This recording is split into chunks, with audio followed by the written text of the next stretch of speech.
when I met Jesus Christ, he was almost 10 years old.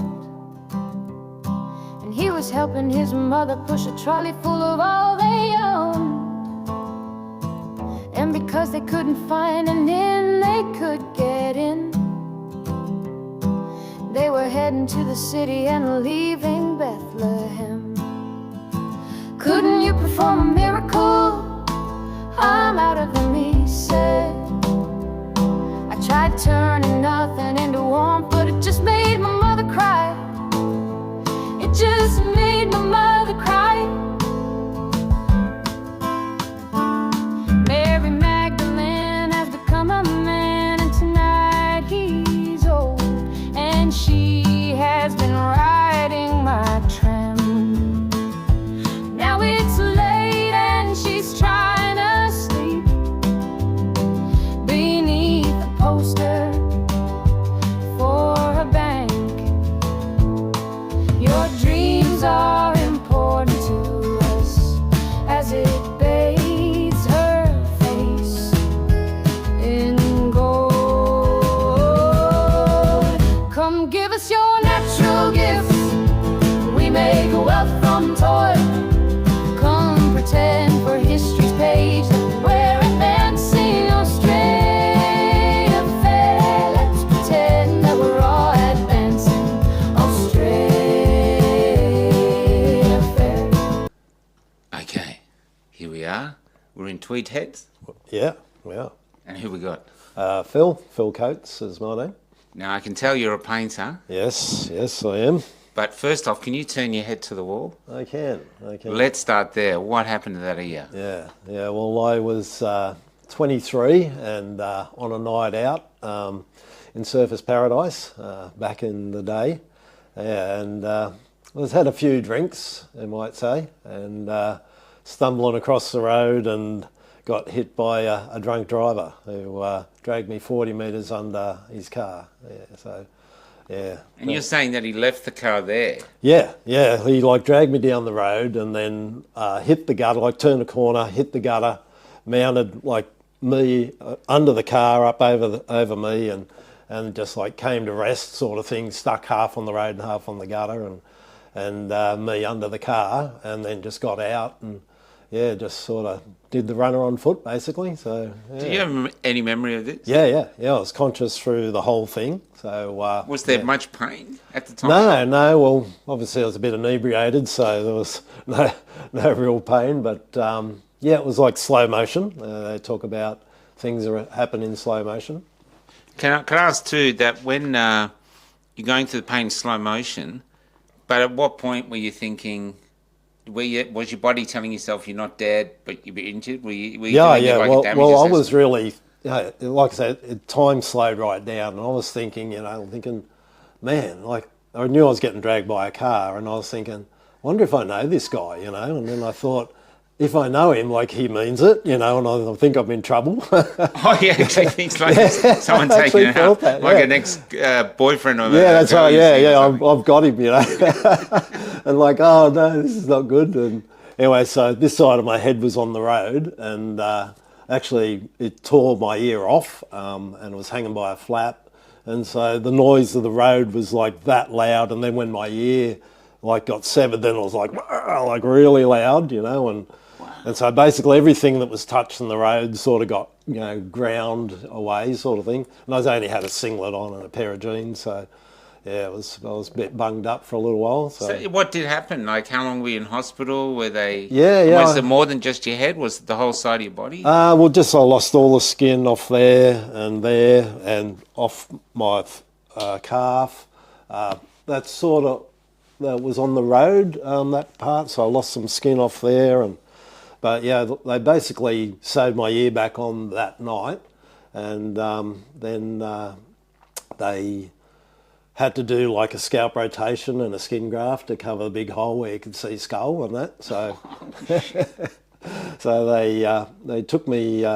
Took about a week or so before they actually did that. But all up, I was in hospital for 3 weeks and 4 days or something. So yeah.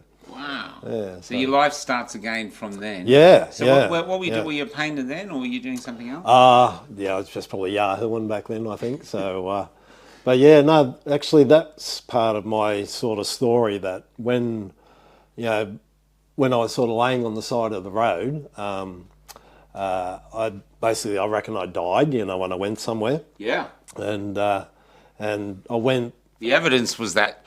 Oh yeah. Like I was dead set out of my body, and I was, you know, on my way to wherever eternity is, you know, Yeah.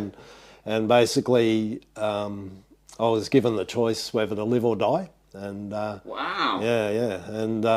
and basically I went, oh, like, well, I'm not ready to die, and actually I said I'm not going to die in somebody else's gutter, you know, like, Wow. and like, not that I owned a gutter, you know, but so I'm not dying in somebody else's gutter, and so I thought, well, yeah, I'm going to, you know, got determined and come back, and then I actually woke up in my body on the side of the road with people around gawking and carrying on and stuff like that. So, but when I woke up in hospital the next day after the operation to sew my ear back on and clean me up, there was two things that I knew without a doubt, and that was one, that God was real and he gave me the choice whether to live or die, and that he kept me alive for a reason. So still don't know what that reason is, but yeah, so I might still be fine now. I don't know. Well, who knows? How was it? They say chicks love scars. Were you seeing someone then? Were you thinking, how am I going to pick up with half an ear, or did it Yeah. actually work in your favour? Oh no, well it really, yeah, sent me on a spiral actually, because yeah, I was like, you're pretty disfigured, you know, Yeah. and when you're young, you know, just Yeah, like, man, exactly. well, how am I going to deal with this, you know? And so I just couldn't really deal with it, and just, I was drinking, you know, sort of pretty handily before then, but after that, mate, I just went like on a 6-7 year binge, you know, and just Wow. like, yeah, basically almost drank myself to death, and yeah, it was crazy. So It'd be interesting, the relationship with God that you had. yeah, You well, say you want to live, and then you do that. yeah, I know.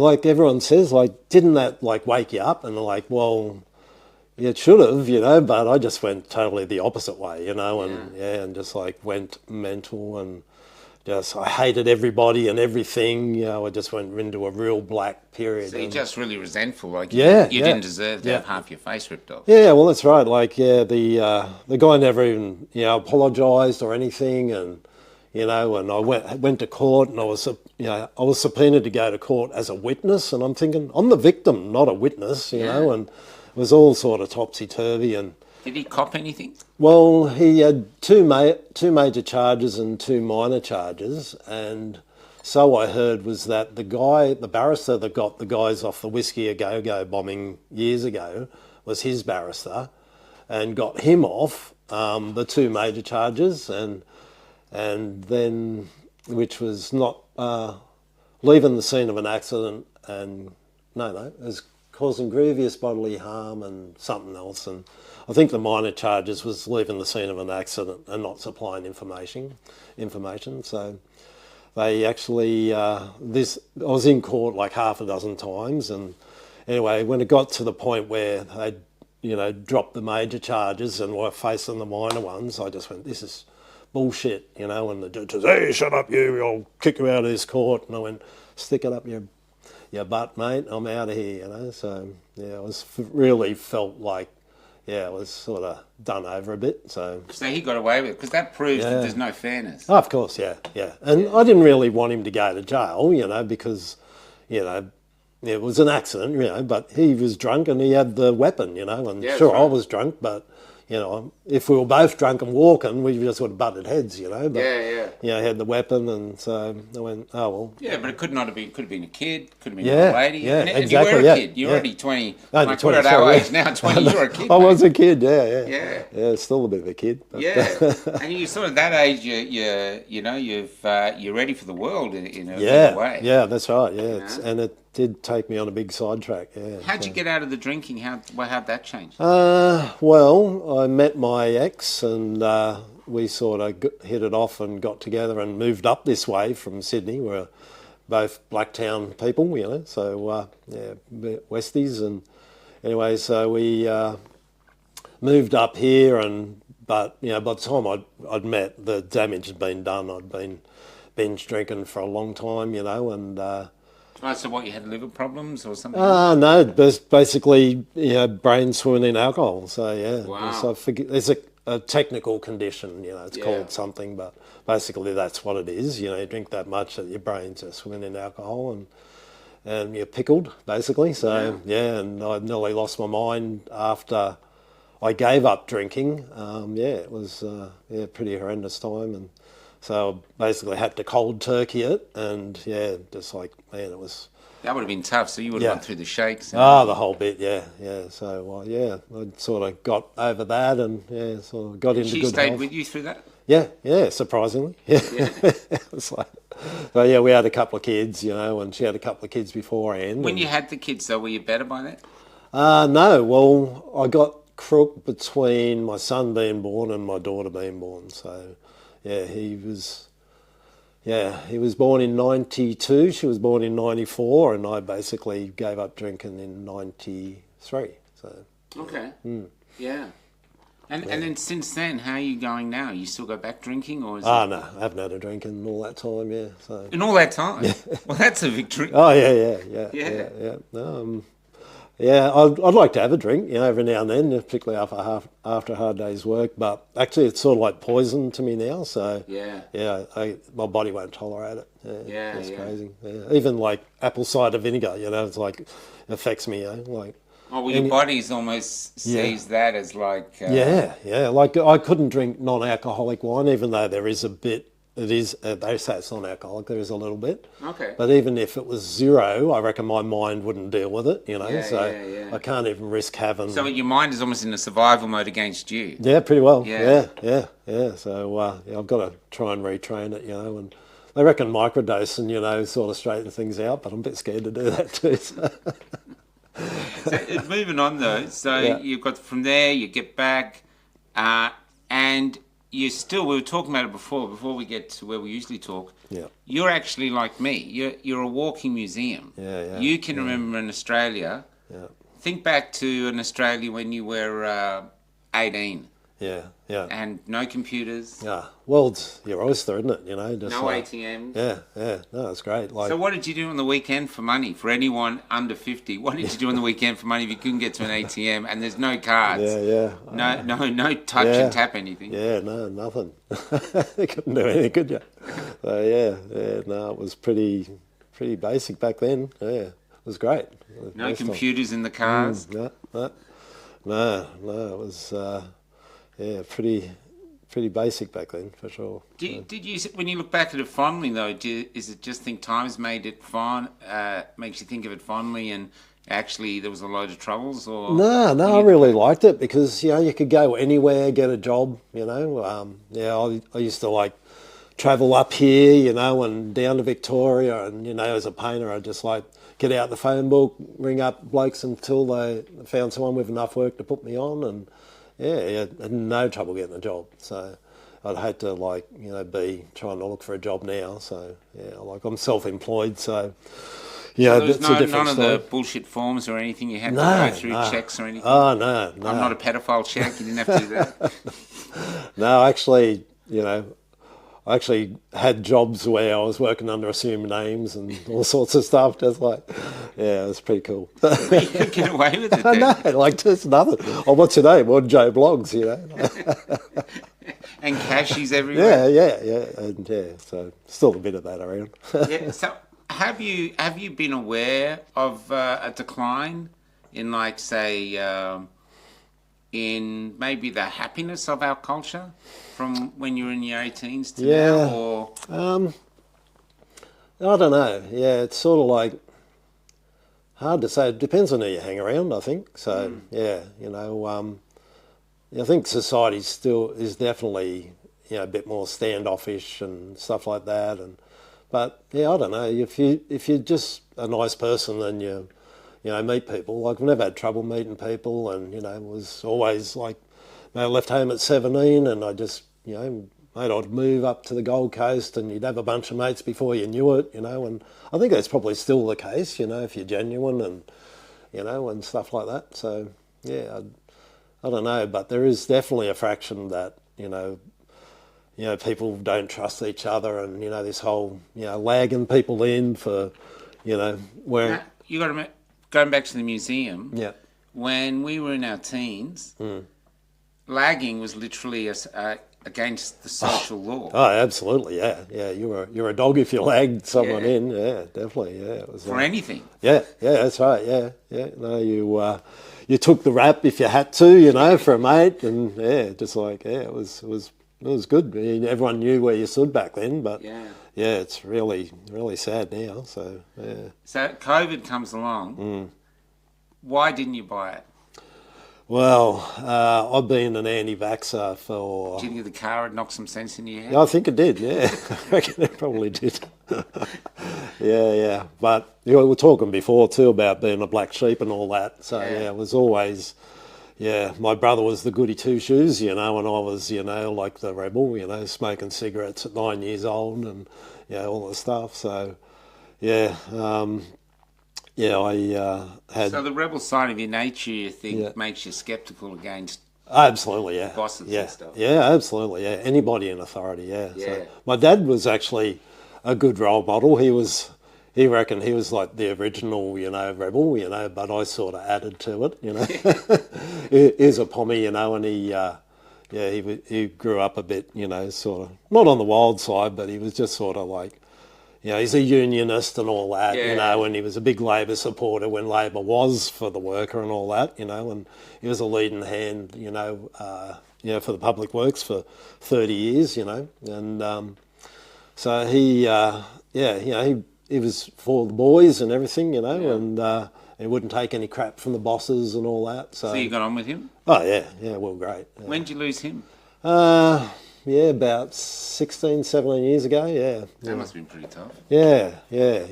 He died of cancer. He was riddled with cancer,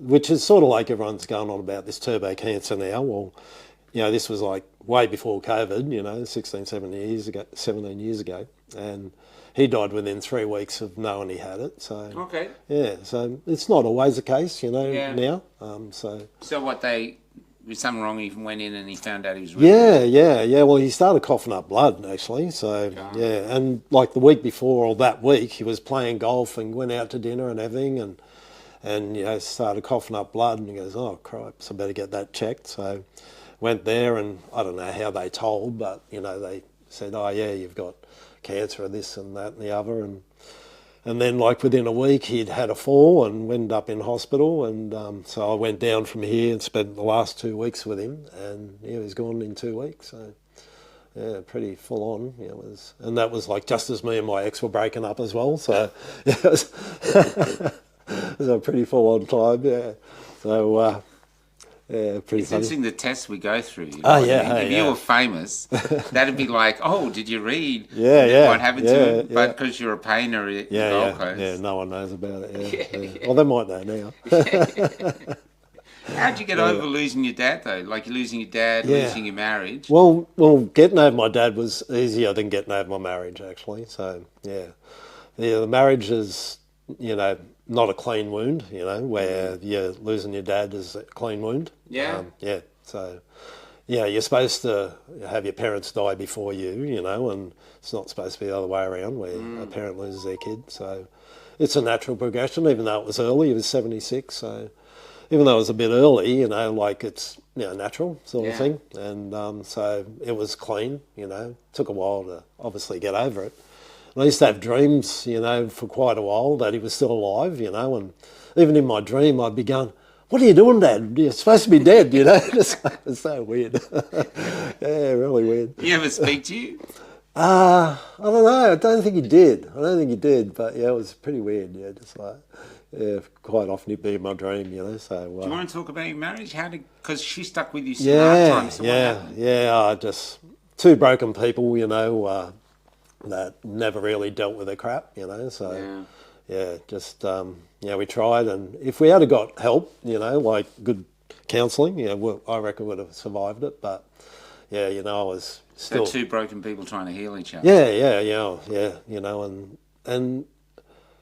and as a bloke, you know, like women are really good at articulating what's going on, you know, but blokes are oblivious, you know, just like they can't see anything, you know, while they're in it, you know, like I could see way clearer after it was all over. But while I was in it, like I'm just like, I don't know what's going on, and all I know is I'm being backed into a corner, and told I'm, the worst arsehole in the world, and I'm not a good dad, and I'm not a good husband, and I'm like, and it's all my fault, so I'm like, oh, well, what do you do with that, you just switch off, and so it's like, beginning of the end when you do that, so anyway, I end up working away, and got the phone call, while I was working away that the marriage is over, and so that was that. So, And so you got to pick yourself up again. yeah, all over again. Which is interesting when we do. I talk to people because even before COVID, this is what happens. Like you're writing a novel and you think, I know what's going to happen. Yeah, and then yeah. suddenly it's gone and you're handed a fresh book and go, okay, start writing. Yeah, that's right. Yeah, well, mate, you've always got tomorrow, and it's always a new day, and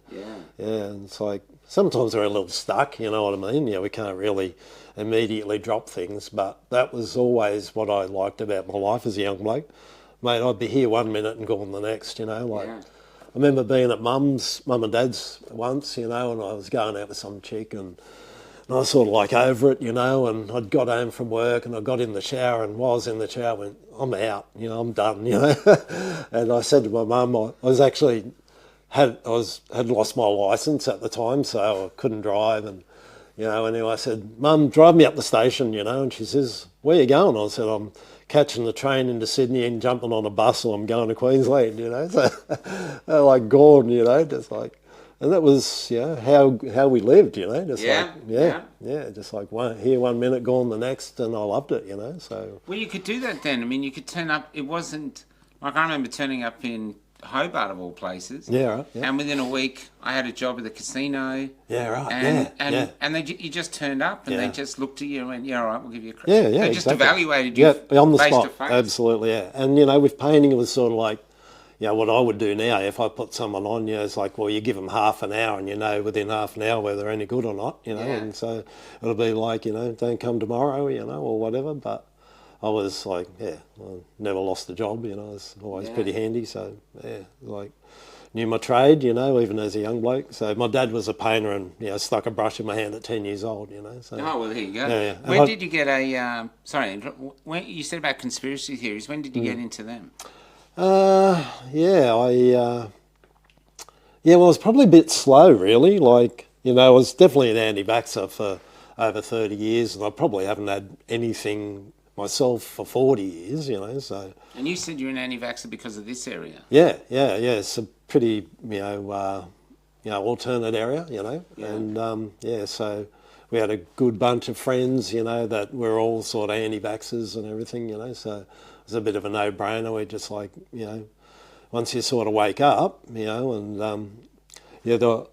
I saw something years later after I had already made my decision and not vaccinated my kids and everything. And so you didn't vaccinate your kids? Oh, not doing that, no way. Oh, wow. And how was your wife with that? Yeah, she was fully on board at the time, yeah. She's ended up getting the jab now just because of work, but still I wouldn't have got it, if I was her. But anyway, she did. And, didn't vax my kids at all, so I don't know where I was going with that. Oh, that's how you became an anti-vaxxer? Yeah. You said you've been one for years. Yeah, that's right, yeah. So when it came up to COVID, there was no way you were going to do it? Oh, not at all, yeah. Just thought, no, I'm not buying this, and just totally will never, ever change. Will never change because, that's what I was going to say. A few years later, I actually saw this, film called from Joel Walsh or something his name is. It's called Dead Doctors Don't Lie. And it's like he did this whole study on all these doctors dying young, and you think, well, if doctors can't keep themselves alive, like, well, you're listening to them, So a lot of people have poo-pooed him, and all this, but he was big on minerals and all that sort of stuff, and he was also saying, don't tread on the landmines, and all that stuff but of course, we've led a pretty hectic life, so, we can't change that part of it. But yeah, you know, he reckoned people could easily live way over 100 if they played, you know, it sort of right, you know, and didn't go to doctors, you know. So it was a no-brainer for me, you know. And so as soon as this COVID thing hit, you know, and they were threatening, you know, that, you know, you won't be part of society, you know, and how isolated we were. I'm thinking I'm on my own here, you know, but even though I was watching you down in Melbourne, you know, and mate, I was watching that live, you know, the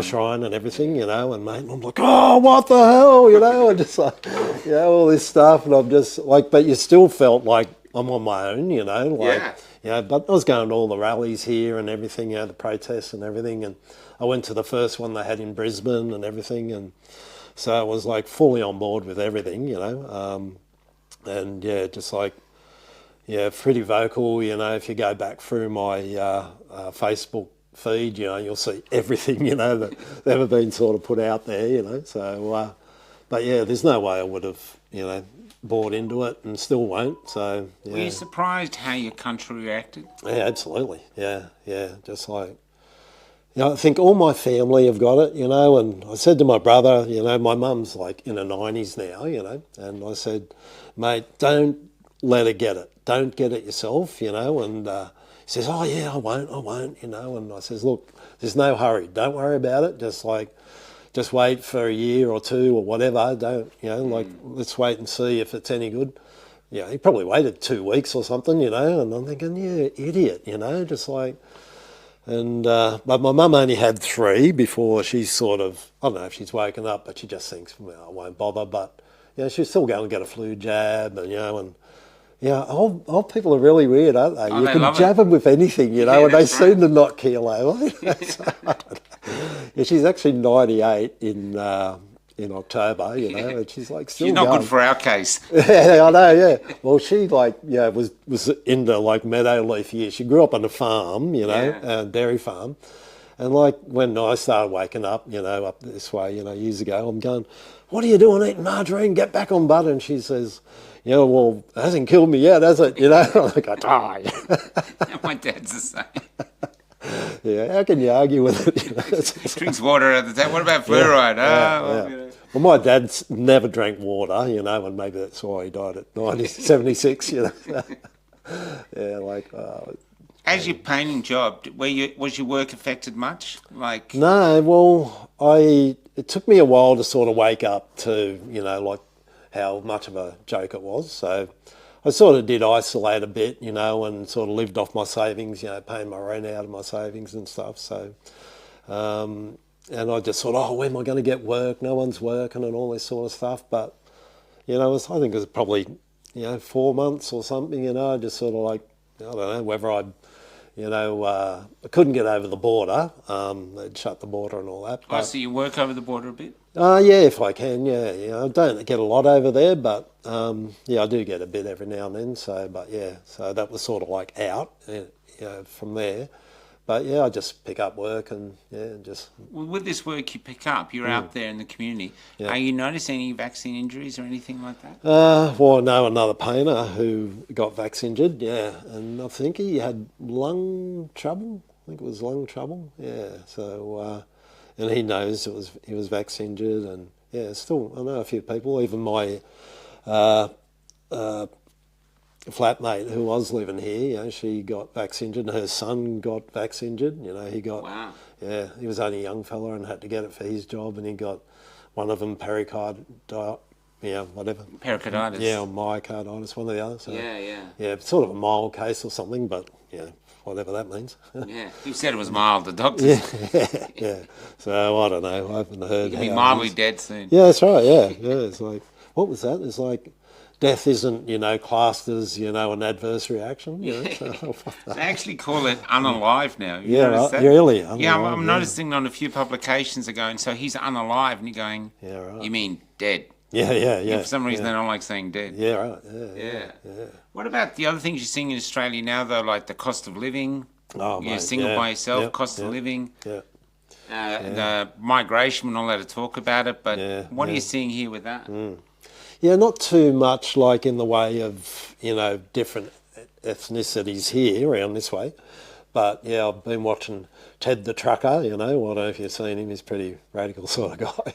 But he's talking about how all these, you know, I don't know if they're Indians or whatever, you know, like taking over, you know, all the semis and all that, you know, and they're like a danger on the road and, mate, you know, they're having accidents after accidents, so... Well, it's funny they say that, but I live on the road. As a rule, I haven't personally seen that, you Right, know. right. I see the trucks, and I see lots of Indian drivers, so... Yeah. It's only because I haven't actually seen it. Yeah, right, But yeah. but there are a lot of the drivers now are Indian. So even on the Nullarbor, Yeah. they're all, you know, it's which is so. Yeah, well, and if- even the roadhouses there sell curries. Yeah, right. They've got in the bakery is all full of Indian food. Yeah. Well, it's pretty good. I used to like going to Malaysia and getting all that sort of tucker and everything. So There you go to the Nullarbor. yeah, pretty partial to that. So yeah, but you know, you listen to him, mate. Yeah, there's a big rift, you know, going on. You know, and, Oh, yeah. it's Get a CB, Yeah. put it on in the city, and listen to them Yeah, fighting right, over yeah. the CB. Yeah, They, right. the Aussies and the Indians and Yeah, the right. Pakistanis fight over CB radio. It's hilarious. Yeah, right. Because they give each. Yeah, right. You know, Curry- they both give 'em curry, yeah. Both give them curry. It's actually really funny. Yeah, yeah. I'm even in stitches. yeah, right. Yeah, Yeah. yeah, cool. Yeah, they're saying things like, what one will say, go home to your country, and the other one can't. I can't, I'm fucking your mother. Oh no, And that's what they're saying. Yeah, right. You know what I mean? So Yeah. it'd be interesting to see at some point if they'd actually become friends. Yeah. You know Well, what I mean? yeah. And that is, I think, the issue. Like, my dad was a racist, you know, I carried on like one, but I reckon if you had a got him with an Aboriginal or a black person, he'd just like treat him like a normal person, you know. Yeah, so yeah. it was always, you know, like it's a fear thing that, you know, like, Yeah. and it's abstract, you know, but, you know, if you actually deal with people, you know, like, I grew up, you know, we used to like hate Asians, you know, Asians were the problem, you know, and, you know, we hated Asians and all this sort of stuff. But Even when you're getting Chinese takeaway. yeah. But, you know, I've been to Asia a lot, you know, and Yeah. they are some of the most beautiful and intelligent people, you know, just like been going to Burma a lot as well, you know, and so, mate, it's like one of the most third world countries you'll ever go to, and the people are beautiful, you know, Yeah. they really are, you know, so, and they've got like this spirit, you know, where even like they're under a military dictatorship, you know, but mate, you can't kill the spark in them, you know. Yeah. They're just genuinely happy, you know, and they've got next to nothing, you know, and so, you know. And here we are with all this, we're all miserable. Yeah, exactly, yeah, you know, and we're judging everybody else, you know. So I don't know. How do you see going forward though now? Because, you know, we just joined the WHO. We have this strange politicians who seem completely out of touch with the people. Yeah. But the people seem to be waking up. And what do you see going forward? Mate, I don't see any way out of it apart from us taking it back, you know, by force, basically. So, yeah, I don't know what that looks like. Like, I have to Probably looks like Asia just about to break in your window. Yeah, I'm waiting for them to abseil out down out of the helicopter, you know. But yeah, I don't know. I'll have to sharpen my stick, you know, and you know, get a few. What is it? You know, like a few rocks and a bag of pebbles, you know, Monty Python. So, Well, you know, I hate to say it, but it's hard to see where everyone's tried so many things. yeah, I know. Well, and what's the nothing's alternative? working. It's the only way, you know. Like, they're not going to give it up, and we have to take it. And everyone's saying let's do it peaceful, and we have to do it peaceful because we've got no arms, you know. Let's face it. But why don't we just walk in there and just go, you know, we're here, you know, we're taking over. And I don't know if we do that in the old Parliament House or whatever, but, you know, I know a lot of people are floating ideas about, but they're not going to give it up, and we really have to take it back. You know, we've got to do it. Otherwise, you know, and like just this, we've signed up with the WHO, like they're fully on board, you know, like America's evidently, you know, saying they've pulled out, you know, yesterday or whatever, but are they fair income? I don't know, you know, like, so it's really up to us. It's not up to, because our government's not following suit, even if America's fair income. So, Do you think our politicians are serving us at the moment? no, of course not. No, not at all. Mate, Albo's like, you know, he's over there in China now, still is he, you know, like, mate, you've got to be kidding, you know, like, and he's meeting up with Bill Gates and, you know, far out, mate. If I saw Bill Gates on the street, only one of us are walking away, you know. So it's just like, seriously, I just can't get our politicians. You know, they're totally sold out. The straw that broke my camel's back was when they closed Holden down, you know, like, you know, I just thought... In Geelong? Yeah, you know, when they said, that's it, no more Holdens, you know, so it's just like, man, they ruined every industry, got rid of every industry, and then when Holden folded, it was like, that's it, I'm done, you know, and so, yeah, they've been slowly, you know, killing our country. They don't deserve to be running it, you know, like they deserve to be tried for treason, seriously, and, you know, we've got to do it, you know, but I don't know how, because there's so many people asleep, you know, so many people, and you think, let's do it, but, you know, there'd be, you know, more people, you know, standing in front of us, you know, stopping us from doing it, you know, so it's like, it's mad, you know, I don't get it. So It's even though, I mean, if anything, what we know now, I don't know if you'd agree, but we were born into the era of she'll be right. Yeah. But that era's dead. Oh yeah, totally. Yeah. It's it was always a myth, wasn't it? You know, but because we thought, you know, that the Aussies will always stand up, you know, and then through that whole COVID thing, and I grew up in the Well, West. they'd never fall down in the first place. Yeah, that's right. Yeah, that's right. Well, they'd never bend over. We wouldn't think, you know. No, you know, and yeah, but yeah, I don't know. It's just crazy. Like during COVID, because I grew up in west of Sydney, and I just thought, like, mate, if I was down there, we'd all be on the street, you know, and everything, and you know, and then you realise all the Greeks and the, you know, Maltese and all that, mate, they'll stand up, you know, and all the Maoris and all that, and they'll stand up, you know. But you know, when you got helicopters, you know, like, you know, one loud hailers, get back in your house, you know, and all that crap, you know. We've heard of bikie gangs that kicked out unvaccinated members. Yeah, wow, really? Yeah, a few of them. I was so disappointed to see them stand up with the what is it, the union down in Melbourne, you know, the CMFE. Yeah, man, that was bullshit. I couldn't believe that. Yeah, I was there that day. It was pretty full on. Yeah. I dig that big Maori guy when the copper came up to him and goes, "Get away," you know, and he just like that, mate. And the copper just had to walk away. Man, that was the man, that dude. Yeah. But those bikers, man, I can't believe it. You know, and it just shows how corrupt it is. You know, the government, you know, getting bikers on board. Like, I can't understand that they wouldn't. You know, it's obviously all money, you know, and corruption and stuff like that. But, mate, I don't get it that people won't stand up, you know. They won't stand up, they won't, you know, just take the hit, you know, because that's what we're supposed to do, you know, take the hit, you know, and no one's willing to do it, apart from you and, you know, a few others, you know. But, yeah, most people just roll over, you know. It's just like pathetic, you know, and the Aussie spirit that we used to believe in, you know, is dead and buried, you know, and there's a new one coming, but it's going to be slow, you know. I think, was it you that said that, you know, we're